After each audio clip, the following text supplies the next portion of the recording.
Estamos de volta com o Direto do Plenário, já com imagens do plenário do Supremo Tribunal Federal, o retorno dos ministros para a segunda parte da sessão plenária da tarde desta quarta-feira. Como sabemos, estamos acompanhando o julgamento do recurso extraordinário 1.055.941. Agora, a expectativa é para o voto da ministra Rosa Weber, a próxima a votar na sequência dos votos dos ministros no plenário do Supremo Tribunal Federal. Como sempre, vamos acompanhar ao vivo, direto do plenário. Vamos sentar.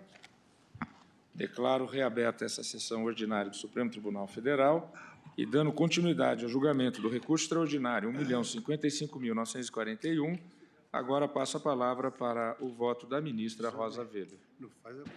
Obrigada, senhor presidente, egrégio tribunal, senhor procurador-geral da República, senhoras advogados, senhoras e senhores, recebam todos os meus cumprimentos.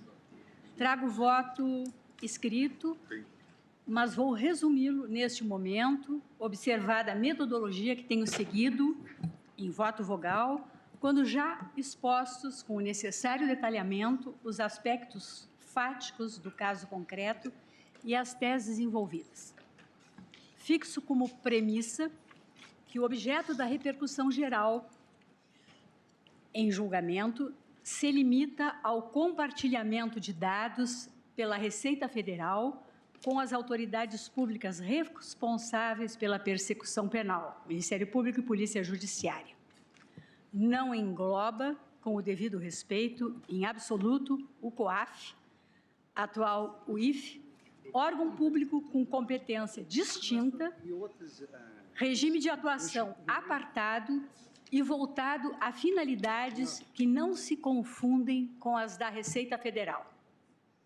O tema 990 da repercussão geral foi admitido para a discussão da seguinte tese: possibilidade de compartilhamento com o Ministério Público para fins penais de dados bancários e fiscais do contribuinte obtidos pela Receita Federal no legítimo exercício de seu dever de fiscalizar sem autorização prévia do Poder Judiciário. Assento minha compreensão pessoal a respeito da necessidade da observância do devido processo legal, no caso, a observância do devido processo constitucional, em tema de admissibilidade de recurso extraordinário, delimitando a cognição horizontal do julgamento a partir do espectro estrito definido pelo colegiado quando do reconhecimento da repercussão geral, até mesmo com o fim de garantir aos envolvidos o efetivo contraditório e a ampla defesa.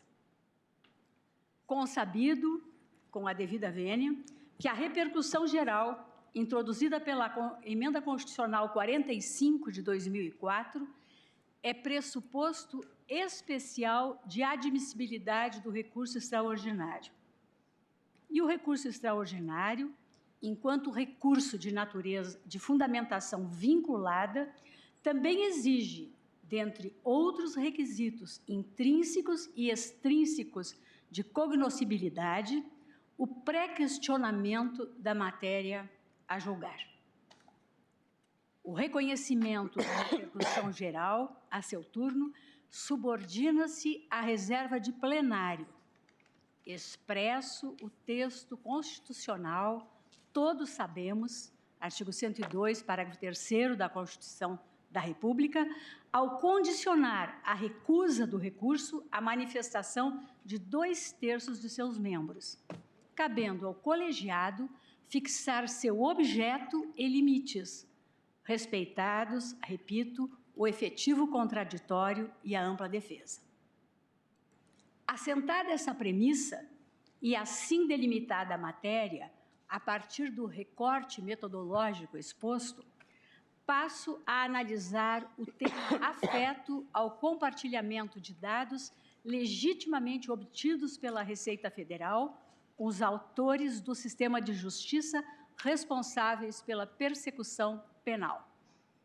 Pois, como afirmei, o tema tratado no presente recurso extraordinário diz com o compartilhamento pela Receita Federal de dados bancários e fiscais com o Ministério Público sem prévia autorização judicial. Dito de outra forma, há que definir se é compatível com as garantias constitucionais de inviolabilidade da intimidade da vida privada e de sigilo das comunicações, objeto do artigo 5º, incisos 10 e 12 da nossa Lei Fundamental, se é compatível, repito, com tais garantias constitucionais, o compartilhamento direto pela Receita Federal com o Ministério Público de dados bancários e fiscais dos contribuintes por ela obtidos no legítimo exercício de suas atribuições. Este Supremo Tribunal Federal reconhece e reproduzo aqui os dizeres do substancioso voto condutor do ministro Luiz Edson Fachin, relator no recurso extraordinário 601.314, que, do ponto de vista da autonomia individual, o sigilo bancário é uma das expressões do direito de personalidade que se traduz em ter suas atividades e informações bancárias livres de ingerências ou ofensas, qualificadas como arbitrárias ou ilegais, de quem quer que seja, inclusive do Estado ou da própria instituição financeira. Fecho aspas. Nada obstante, por ocasião do julgamento deste recurso extraordinário com repercussão geral e das ADIs 2859, 2390 e 2397 da Relatoria de Vossa Excelência, senhor presidente, assentou esta Suprema Corte a constitucionalidade dos procedimentos previstos nos artigos 5º e 6º da Lei Complementar 105 de 2001, regulamentados pelos decretos 3724 de 2001 e 4489 de 2002, inclusive quanto à colheita pela Receita Federal de dados acobertados pelo sigilo bancário. Não visualizo inconstitucionalidade na previsão de envio pelas autoridades fazendárias de notícia de eventual prática de crime para fins de apuração penal, na forma da representação fiscal para fins penais, de que tratam os artigos 198, parágrafo 3º do Código Tributário Nacional e 83 da Lei Federal 9430 de 96. Na minha compreensão, é próprio de um Estado de Direito a exigência de que a descoberta de condutas potencialmente criminosas por parte de agentes públicos, fazendários ou não, reverbere no âmbito da administração com o acionamento de seus órgãos de investigação para apuração de possíveis delitos. Trata-se, na minha visão, de dever que recai sobre o agente público responsável pela fiscalização tributária por observância aos princípios que regem a administração pública. A própria norma protetiva do direito fundamental estabelece não constituir violação do dever de sigilo, abro aspas, a comunicação às autoridades competentes da prática de ilícitos penais ou administrativos, abrangendo o fornecimento de informações sobre operações que envolvam recursos provenientes de qualquer prática criminosa, fecho aspas, transcrição do artigo 1º, parágrafo 3º, inciso 4 da Lei Complementar 105 de 2001. No que diz com a extensão material do compartilhamento, assento não identificar razões que justifiquem a imposição de restrição aos elementos de prova obtidos pela Receita Federal a partir da estrita observância de rito procedimental previsto em lei, no qual respeitadas as garantias fundamentais do contribuinte. Assemelha-se o compartilhamento, já foi destacado aqui em votos que me antecederam, ao regime jurídico da prova emprestada, endossado por essa Suprema Corte em diversos precedentes que aqui eu transcrevo. Tem este Supremo Tribunal Federal admitido, inclusive, que provas produzidas em sede processual penal, resultantes de quebra de sigilo, que somente poderia ter lugar naquela espécie de procedimento, sejam compartilhadas para fins de instrução de processos administrativos disciplinares, onde originalmente não caberia o afastamento do sigilo. E, nesse sentido, eu cito o precedente do inquérito, na questão de ordem 2424, sob a relatoria do ministro César Peluso, Tribunal Pleno, julgado em 20 de junho de 2007 e com publicação em agosto de 2007. Como bem pontuado no voto do ministro Alexandre de Moraes, que inaugurou a divergência neste julgamento, as limitações impostas ao processo administrativo fiscal pela Lei Complementar 105 de 2001 e seu regulamento são suficientes a garantir que os informes compartilhados tenham efetiva pertinência com os indícios da prática delitiva, em absoluto servindo à garantia fundamental, também na minha visão, de escudo, como dito, ou de anteparo, digo eu, para a prática de ilícitos. Com efeito, a disciplina normativa reza que a requisição de informações sobre movimentação financeira, entre aspas, presume indispensabilidade das informações requisitadas. Estou aqui transcrevendo o artigo 4º, parágrafo 8º do Decreto 3724 de 2001, estatuindo ainda que aquelas não relacionadas com o objeto da apuração deverão ser, aspas, entregues ao sujeito passivo, destruídas ou inutilizadas, fecho aspas. Trata-se aqui do artigo 5º, parágrafo 2º do mesmo decreto.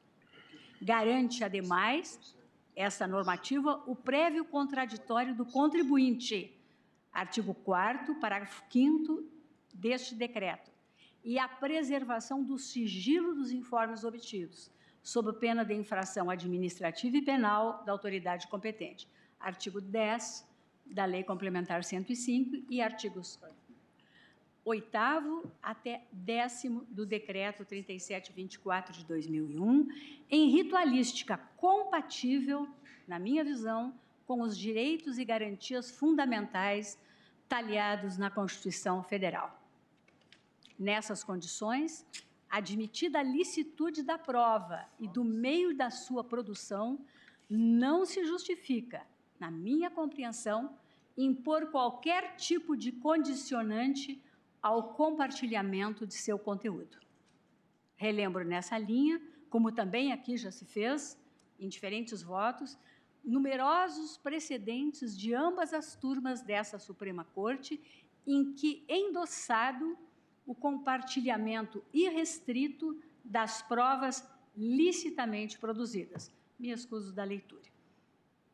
Em minha compreensão, não há de ser diferente a solução alcançada, especialmente quando se observa que a jurisprudência dessa Suprema Corte condicionou a própria tipificação do crime material contra a ordem tributária ao lançamento definitivo do tributo pelas autoridades fazendárias. É o objeto da nossa súmula vinculante 24, condicionando a atividade persecutória ao resultado alcançado no processo de fiscalização. Acrescento, senhor presidente, em arremate, que a remessa integral das provas que subsidiaram a ação fiscal milita também em favor da ampla defesa e do contraditório do investigado ou acusado. Afinal, eventual seleção do material probatório pelas autoridades responsáveis pela administração tributária, com o encaminhamento somente daquilo que essas autoridades reputassem pertinente aos interesses da fiscalização, poderia comprometer a análise holística do material probatório pelas autoridades responsáveis pela persecução penal. Essa compreensão, aliás, não diverge das lições da boa doutrina. E aqui transcrevo o trecho doutrinário da lavra de Gustavo Henrique Badaró.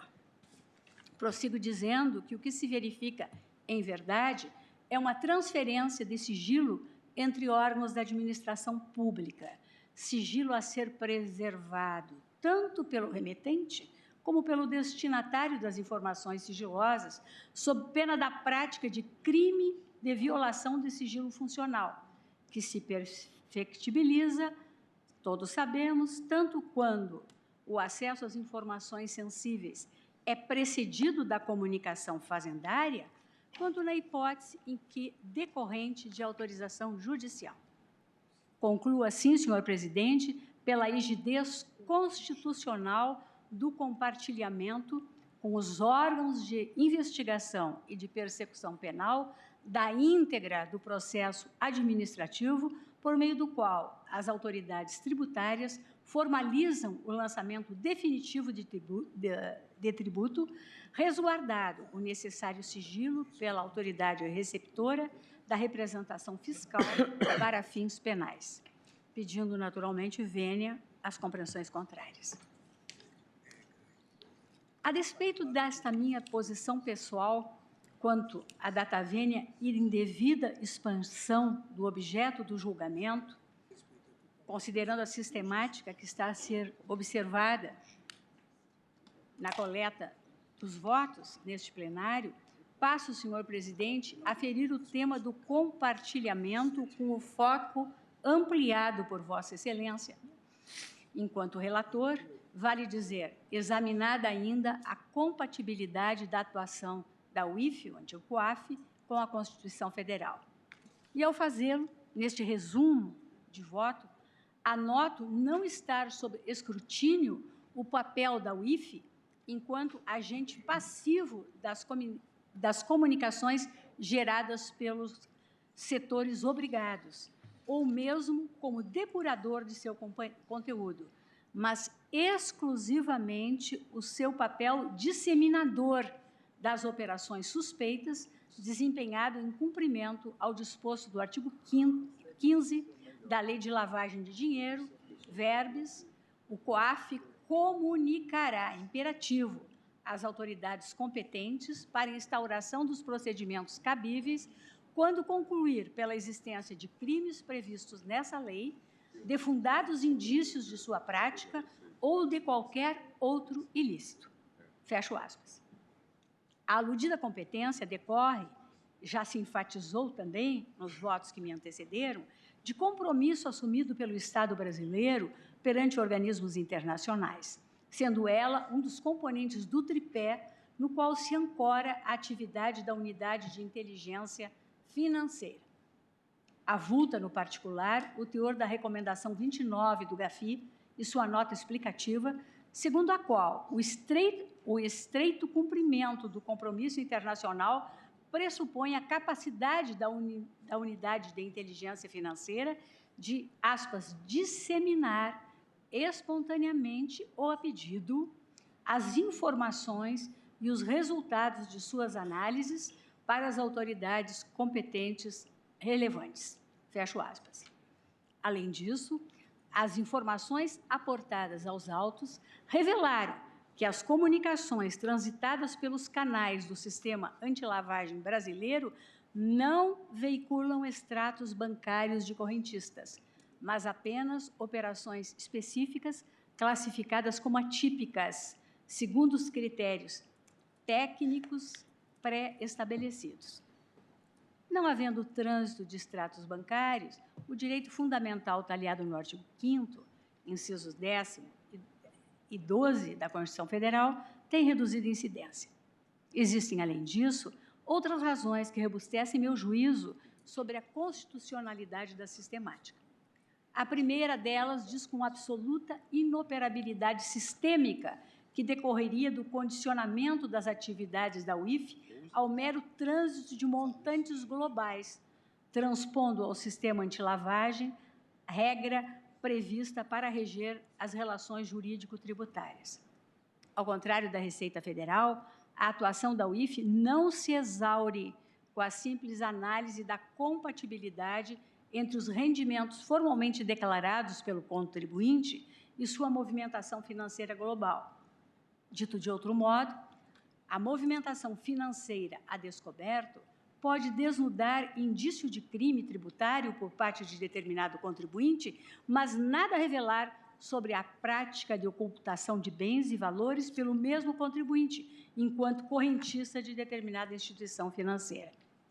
Tendo por base operações de lavagem de dinheiro praticadas com o fim de evitar o acionamento automático dos alertas de movimentações atípicas existentes no sistema antilavagem, é possível imaginar situação hipotética na qual determinado correntista fraciona também aqui já se enfatizou, o recebimento de montante que, em sua totalidade, acionaria os gatilhos do sistema, mas que, desmembrado, teria chance maior de passar desapercebido no âmbito do sistema financeiro.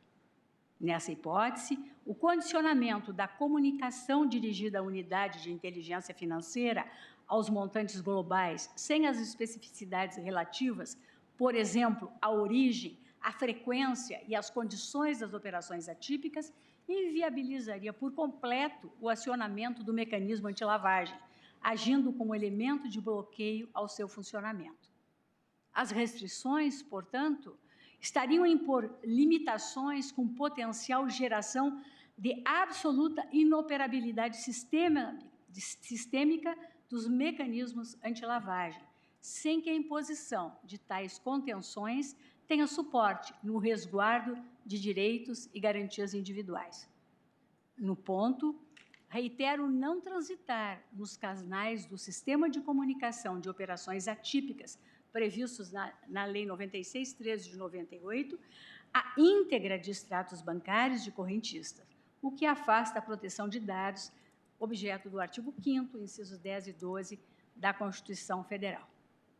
Reputo, pois, senhor presidente, constitucional o compartilhamento integral com os órgãos de persecução penal de dados recebidos dos setores obrigados por unidade de inteligência financeira e daqueles produzidos pela Receita Federal no exercício das competências previstas nos artigos 5º e 6º da Lei Complementar 105 de 2001, observada sempre a forma prevista em lei, com absoluta transparência e de todo proscritas operações informais ao arrepio do devido processo legal, como acabou de ser enfatizado pelo ministro Luiz Roberto no voto proferido. Nessa linha, senhor presidente, aqui não há divergência, porque Vossa Excelência também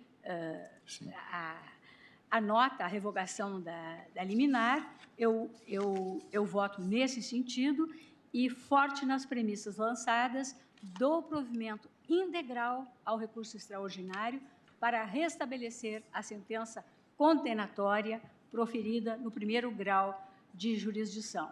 E, especificamente, quanto à tese, penso que não está em julgamento ainda, tenho muita dificuldade no alargamento do foco do tema, mas, se a tese for lançada em termos gerais de compartilhamento, eu estaria aderindo à que foi proposta pelo ministro Alexandre de Moraes, pedindo vênia a Vossa Excelência. É como voto. Agradeço a ministra Rosa Weber, que também dá provimento integral para restabelecer a sentença condenatória de primeiro grau. Como vota o ministro Luiz Fux? Senhor presidente, agradeço à Corte, luz representante do Ministério Público, senhores advogados, estudantes presentes. Senhor presidente, eu iniciaria o meu voto assentando uma assertiva que vi alhures no sentido de que corrupção e lavagem de dinheiro não combinam com qualquer tipo de sigilo. Essa é a primeira premissa na qual eu baseio a minha digressão. Em segundo lugar, recentemente, um expoente do jornalismo, o grande escritor Hélio Gaspari, nos rememorou o denominado caso Watergate.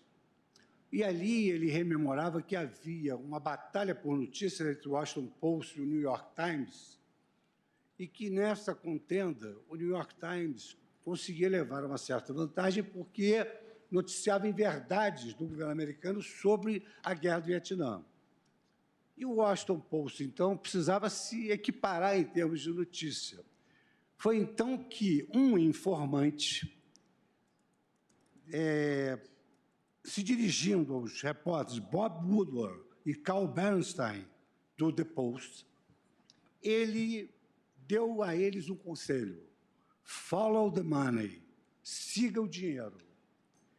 Então, essa regra do follow the money e siga o dinheiro é uma regra aplicável às inteiras nesses casos de operações financeiras suspeitas, porque as autoridades brasileiras só têm condições de perceber se há infração, se efetivamente ela seguiu o dinheiro.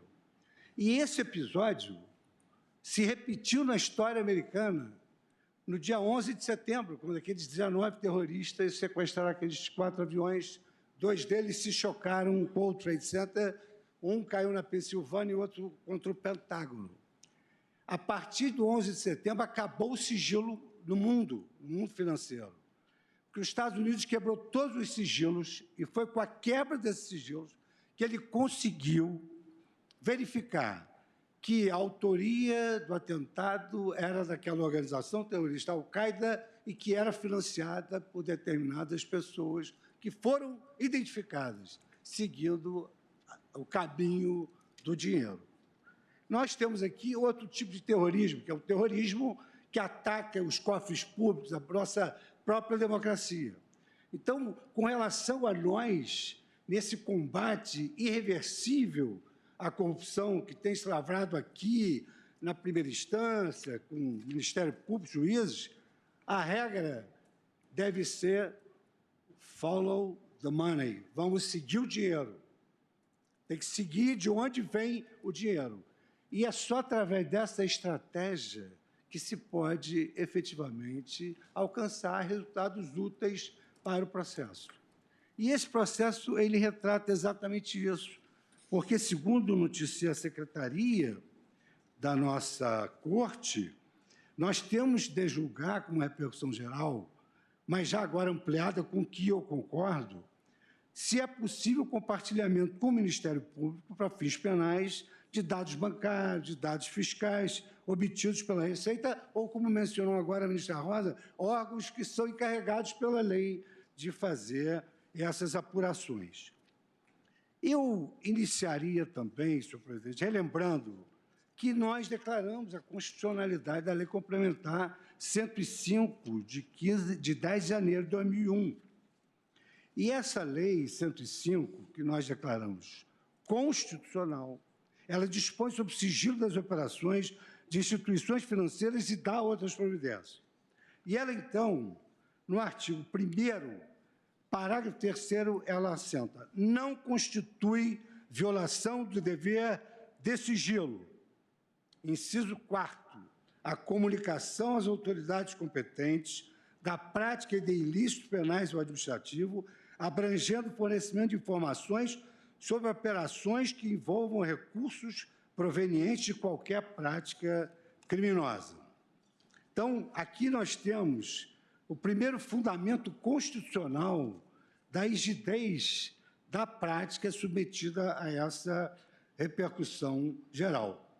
Por outro lado, o artigo 1º, parágrafo 3º, torna praticamente obrigatória essa informação a ser repassada para as autoridades competentes, em caso o Ministério Público.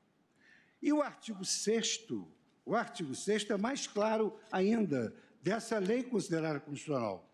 As autoridades e os agentes fiscais e tributários da União, dos Estados, do Distrito Federal e dos municípios somente poderão examinar documentos, livros de registro de instituições financeiras, inclusive os referentes às contas de depósitos e aplicações financeiras, para nós não nos limitar a questões tributárias, são operações financeiras.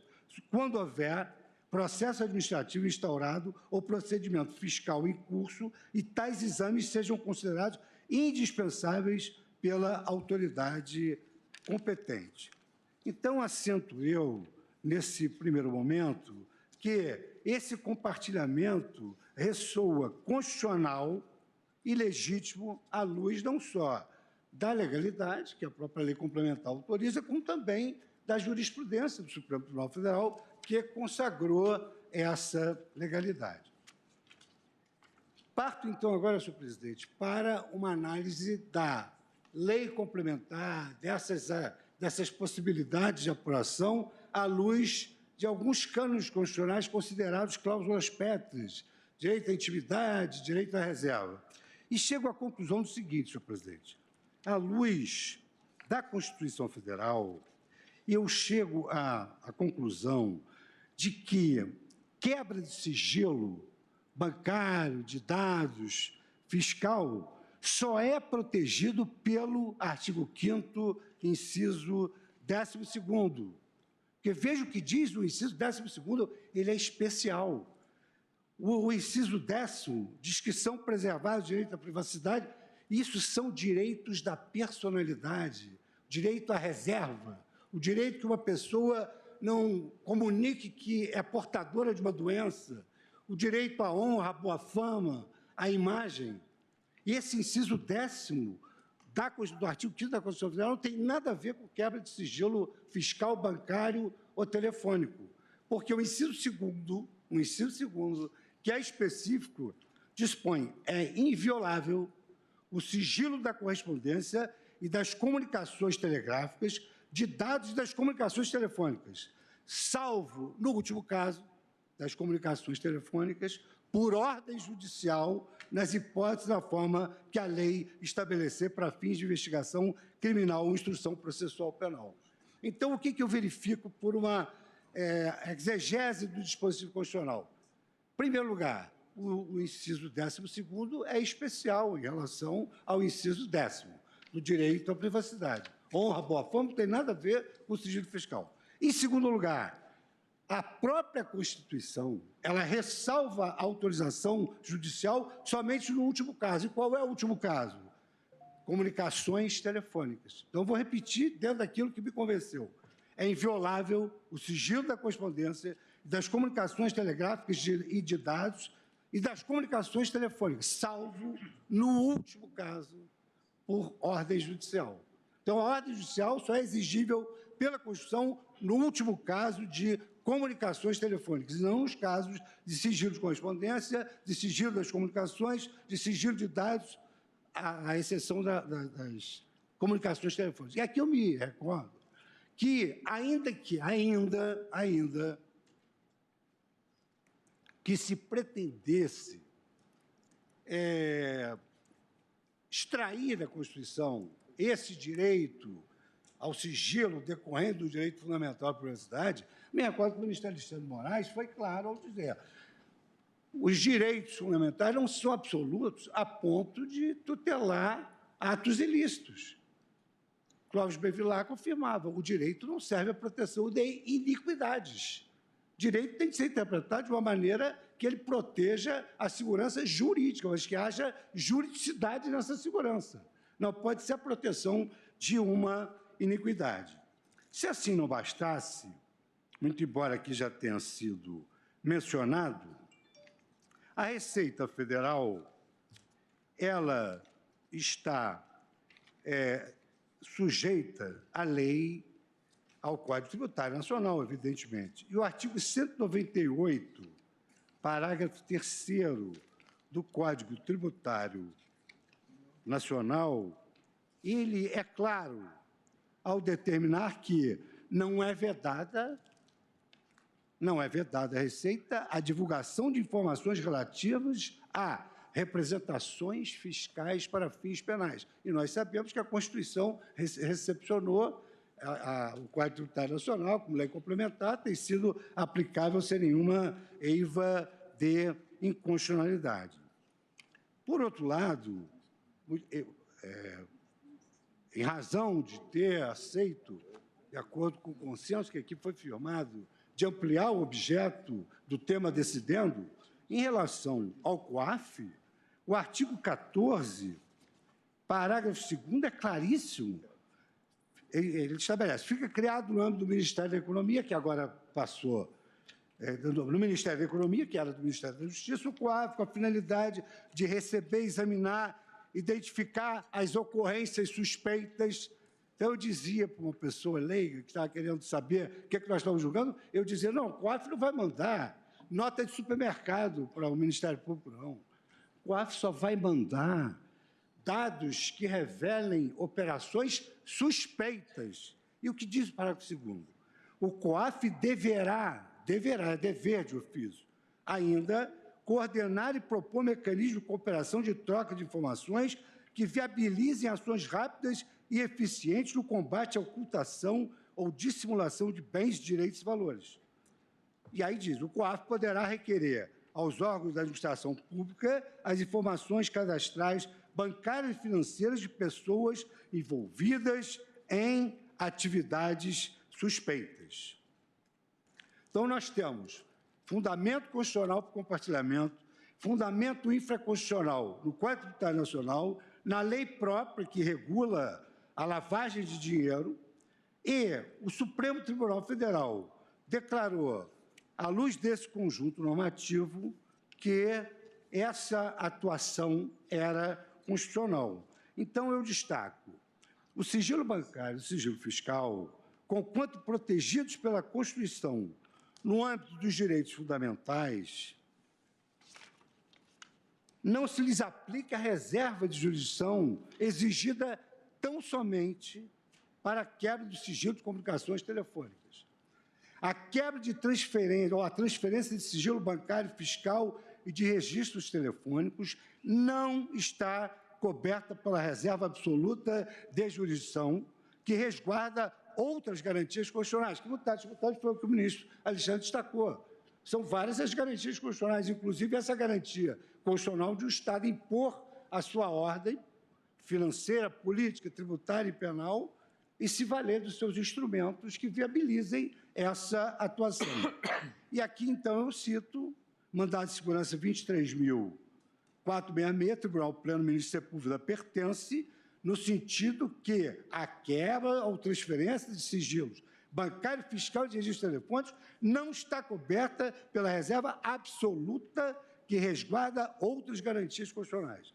Segue o mesmo entendimento, ainda o Pleno, na lavra do ministro Sepúlveda da Pertence, recurso ordinário 418.416, e no RHC 132.062 da primeira turma, relator para acordo o ministro Edson Fachin, tendo em vista que o ministro Marco Aurélio mantém sempre, como sempre, a sua coerência. O legislador, então, no meu modo de ver, disciplinou a matéria tanto no âmbito fiscal quanto no âmbito penal, autorizando o acesso pela Receita Federal aos dados bancários do contribuinte, bem como sua remessa, de ofício ou a pedido ao Ministério Público para instruir procedimento investigatório previamente instaurado.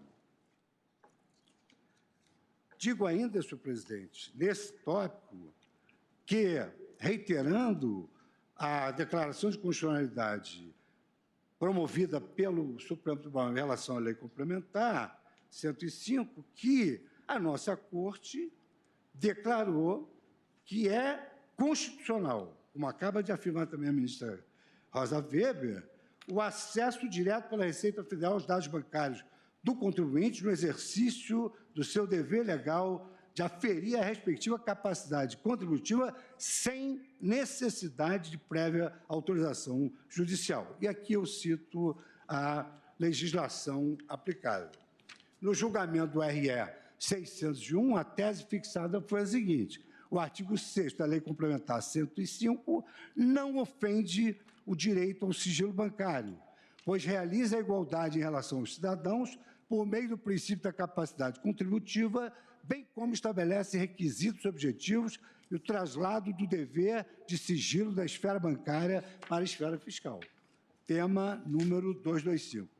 Restaram igualmente, e essa eu não vi essa menção aqui, por isso eu vou acrescentar, restaram igualmente as chanceladas em sua constitucionalidade material essa mesma ordem normativa no julgamento das ADIs 2390, 2386, 2397 e 2859, que possibilitam, sem a intermediação do Poder Judiciário, a utilização por parte da fiscalização tributária de dados bancários e fiscais acobertados pelo sigilo constitucional.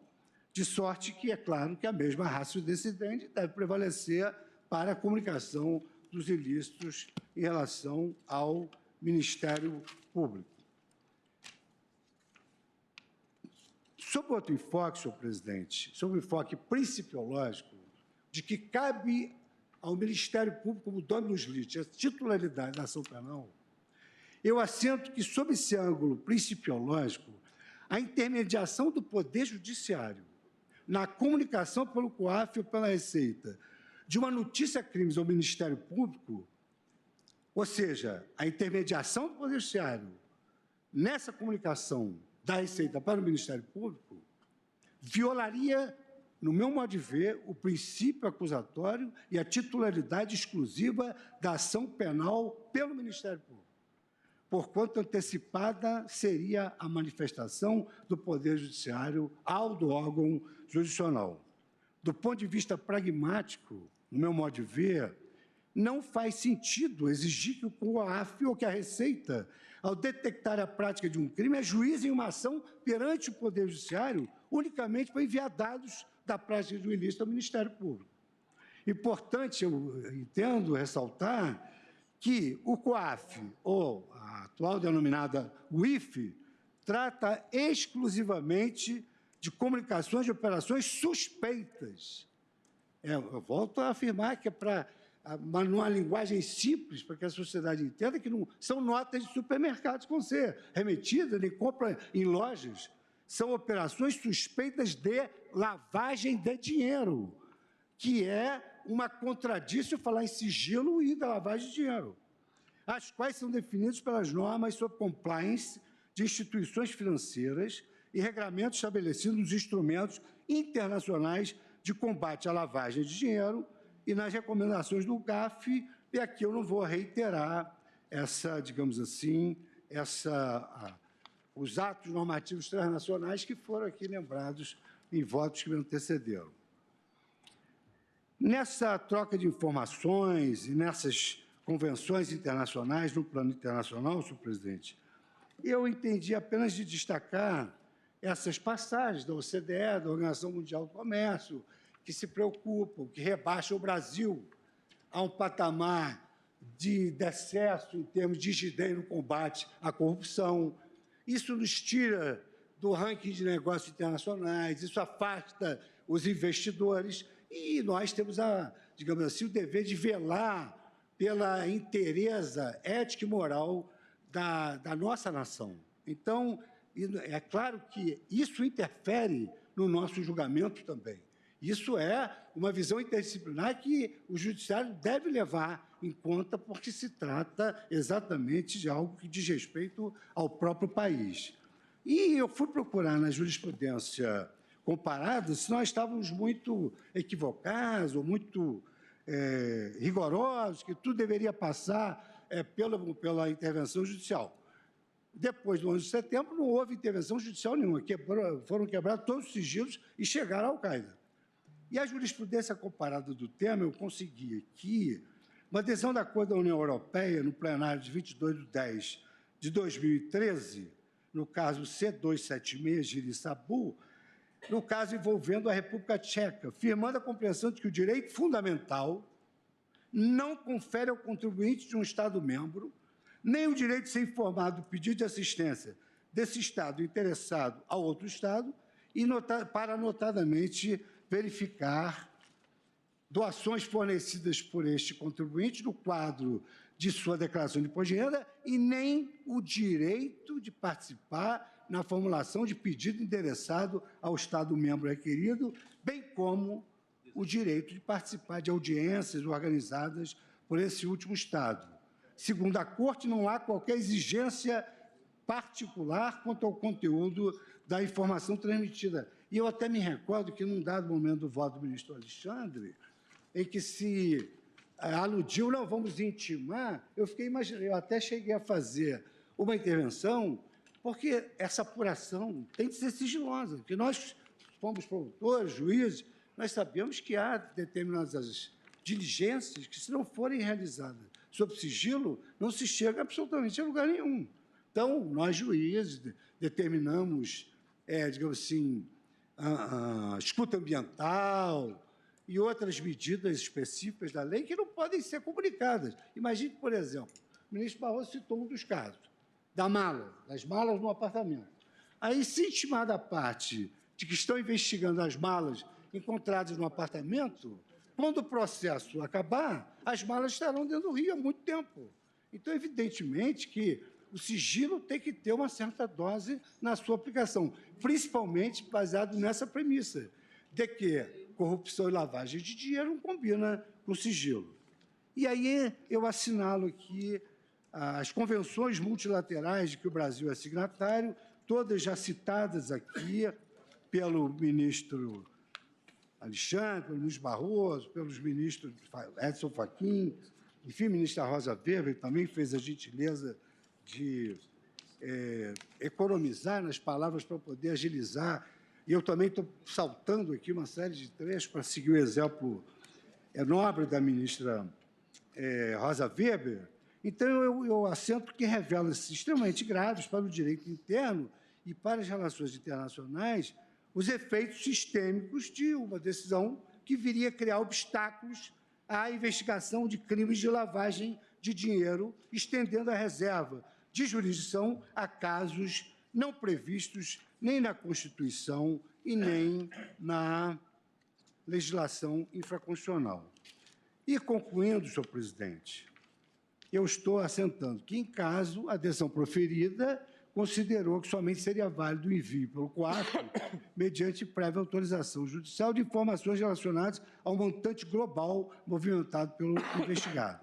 Eu estou pedindo todas as vênias para manifestar a minha incompreensão com relação a essa assertiva, tendo em vista que o COAF só vai remeter efetivamente operações suspeitas de lavagem de dinheiro, observados requisitos normativos que identificam os critérios definidores de operações suspeitas. Então, para que uma operação seja considerada suspeita, a lei estabelece quais são os requisitos. Então, não é o COAF que vai, ao seu bel prazer, categorizar uma operação como suspeita. Essa operação suspeita tem que ter, digamos assim, um nexo igual à tipicidade que se exige no campo penal. E aí eu digo, é importante destacar a inocorrência do que se denomina de phishing expedition na atuação do COAF, como esclareceu a Unidade de Inteligência Financeira por força do ofício 40.135, de que o órgão somente dispõe de informações preexistentes, isto é, operações consideradas suspeitas pelos comunicantes em decorrência da implementação de políticas e procedimentos internos de controle e que foram selecionados por sua atipicidade ou por critério de comunicação automática antes qualquer que intercâmbio tivesse chegado por meio do CIC em período identificado pelo comunicante. Assim sendo, senhor presidente, eu estou votando com todas as vênias de acordo com a divergência que foi aberta pelo ministro Alexandre, seguida pelos ministros Luiz Edson Fachin, Rosa Weber, ministro Luiz Roberto Barroso, para dar provimento ao recurso extraordinário do Ministério Público para considerar lícita a transferência do sigilo bancário entre a Receita Federal e o Ministério Público nos casos de representação fiscal para fins penais sem necessidade de prévia autorização judicial.